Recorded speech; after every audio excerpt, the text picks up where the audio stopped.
Soyez les bienvenus si vous nous rejoignez sur BFM TV. À la une, le symbole d'un retour progressif à une vie normale. Avec plus de 2 mois de retard, les conseils municipaux élus le 15 mars ont désigné leur maire. Aujourd'hui, 5000 communes devront attendre le 28 juin et l'organisation d'un second tour. Pourra-t-il se dérouler dans des conditions sereines? Le débat et le décryptage dans un instant.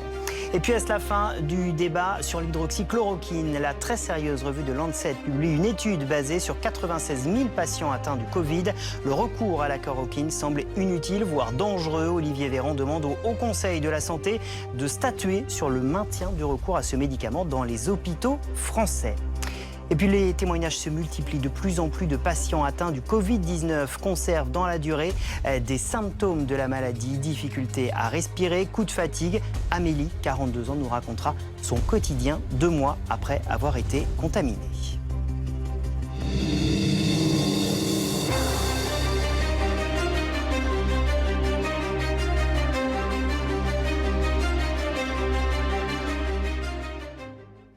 C'est un signal positif de plus dans cette phase de déconfinement. La vie politique reprend ses droits. Alors c'est encore timide, parfois expérimental, mais c'est un symbole. Les conseils municipaux qui avaient été élus le 15 mars dernier au premier tour des municipales sont enfin entrés en fonction ce samedi.